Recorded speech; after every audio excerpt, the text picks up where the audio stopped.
حضرت عثمان غنی رضی اللہ تعالیٰ عنہ کی شہادت کا واقعہ اسلامی تاریخ میں نہایت افسوسناک اور سبق آموز ہے۔ ان کی شہادت کے پس منظر، اسباب، واقعات اور اثرات کو سمجھنا امت مسلمہ کے لیے ضروری ہے۔ حضرت عثمان غنی رضی اللہ تعالیٰ عنہ کا شمار اسلام کے ان ابتدائی مسلمانوں میں ہوتا ہے جنہوں نے اسلام قبول کرتے ہی دین کی راہ میں اپنی جان و مال نشاور کر دیا۔ آپ کی نرم طبیعت، سخاوت، حیا اور تقوی کی وجہ سے آپ کو عثمان غنی اور ذوالنورین جیسے القاب سے نوازا گیا۔ حضرت ابو بکر صدیق رضی اللہ تعالیٰ عنہ کی ترغیب سے آپ نے اسلام قبول کیا۔ رسول صلی اللہ علیہ وآلہ وسلم کے ساتھ آپ کی قربت اور تعلق کی وجہ سے آپ کو امت میں نہایت احترام کی نگاہ سے دیکھا جاتا ہے۔ حضرت عمر رضی اللہ تعالیٰ عنہ کی شہادت کے بعد مسلمانوں نے حضرت عثمان رضی اللہ تعالیٰ عنہ کو خلیفہ منتخب کیا۔ حضرت عثمان غنی رضی اللہ تعالیٰ عنہ کی شہادت کے اسباب کئی داخلی اور خارجی عوامل کا نتیجہ تھے جو بتدریج اسلامی خلافت میں انتشار کا باعث بنے۔ حضرت عثمان غنی رضی اللہ تعالیٰ عنہ کے خلاف کچھ لوگوں نے بہت سی سازشیں کی اور انتشار پھیلانے کی کوشش کی۔ عبداللہ بن سبا ایک یہودی النسل شخص تھا جس نے اسلام قبول کرنے کے بعد مسلمانوں میں اختلافات پیدا کرنے کا منصوبہ بنایا۔ اس نے مختلف علاقوں میں سفر کیا اور مسلمانوں میں فتنہ فساد کا بیج بویا۔ اس نے حضرت عثمان غنی رضی اللہ تعالیٰ عنہ کے خلاف لوگوں کو بھڑکایا اور آپ کی خلافت کو غیر قانونی قرار دینے کی کوشش کی۔ عبداللہ بن سبا نے جھوٹے الزامات لگا کر حضرت علی رضی اللہ تعالیٰ عنہ کو خلیفہ بنانے کی بات کی اور اسلامی معاشرت میں انتشار پیدا کرنے کی کوشش کی۔ حضرت عثمان غنی رضی اللہ تعالیٰ عنہ نے اپنے دور میں چند اہم عہدوں پر اپنے خاندان کے افراد کو مقرر کیا تھا جسے مخالفین نے اقربا پروری کا نام دیا، جبکہ حضرت عثمان غنی رضی اللہ تعالیٰ عنہ نے انہی لوگوں کو عہدے دیے جو کہ اس کے مستحق تھے۔ ان کا مقصد خلافت کے نظم و نسق کو مضبوط کرنا اور اسلامی حکومت کو استحکام بخشنا تھا، لیکن مخالفین نے آپ کے اس طرح کے فیصلے کو اپنے مقاصد کے لیے استعمال کیا اور لوگوں کو آپ کے خلاف بھڑکایا۔ حضرت عثمان رضی اللہ تعالیٰ عنہ کو علاقائی مسائل کا بھی سامنا کرنا پڑا جہاں پر بہت سے لوگوں کو حکام سے شکایات تھیں۔ حضرت عثمان رضی اللہ تعالیٰ عنہ کے دور میں اسلامی سلطنت بہت وسیع ہو چکی تھی۔ مختلف علاقوں میں نئے مسلم حکام کی تقرری کی گئی جن پر بعض اوقات مقامی لوگوں نے شکایات کی۔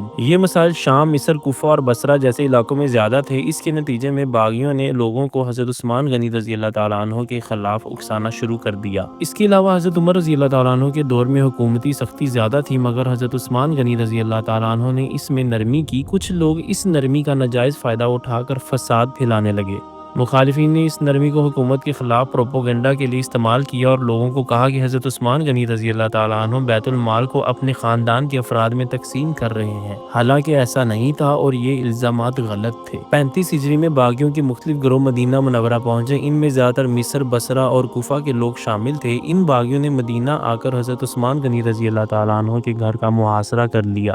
محاصرے کے دوران کئی صحابہ کرام نے مدد کی پیشکش کی، جن میں حضرت علی رضی اللہ تعالیٰ عنہ، حضرت زبیر رضی اللہ تعالیٰ عنہ، حضرت طلحہ رضی اللہ تعالیٰ عنہ نے آپ کی حفاظت کے لیے اپنی خدمات پیش کی، مگر حضرت عثمان غنی رضی اللہ تعالیٰ عنہ نے انکار کر دیا اور فرمایا، میں خون خرابہ نہیں چاہتا اور نہ ہی مسلمانوں کے درمیان فساد کا باعث بننا چاہتا ہوں۔ حضرت عثمان غنی رضی اللہ تعالیٰ عنہ نے باغیوں سے کئی بار بات چیت کرنے کی کوشش کی اور انہیں یہ سمجھانے کی کوشش کی کہ یہ لوگ جو آپ رضی اللہ تعالیٰ عنہ پر الزامات لگا رہے ہیں یہ بے بنیاد ہیں، مگر باغی نہ مانے اور آپ رضی اللہ تعالیٰ عنہ کے خلاف اپنی سازشوں میں مصروف رہے۔ محاصرے کے دوران باغیوں نے حضرت عثمان غنی رضی اللہ تعالیٰ عنہ کے گھر میں پانی اور کھانا پہنچانے سے روک دیا، حالانکہ یہ مدینہ منورہ کے عام اصولوں کے خلاف تھا۔ بالآخر 18 ذی الحج 35 ہجری کو باغی حضرت عثمان غنی رضی اللہ تعالیٰ عنہ کے گھر میں داخل ہو گئے اور آپ رضی اللہ تعالیٰ عنہ کو شہید کر دیا۔ اس وقت آپ رضی اللہ تعالیٰ عنہ قرآن مجید کی تلاوت کر رہے تھے اور آپ کا خون قرآن مجید کی آیات پر گرا۔ یہ لمحہ اسلامی تاریخ کا سب سے زیادہ دکھ بھرا لمحہ تھا۔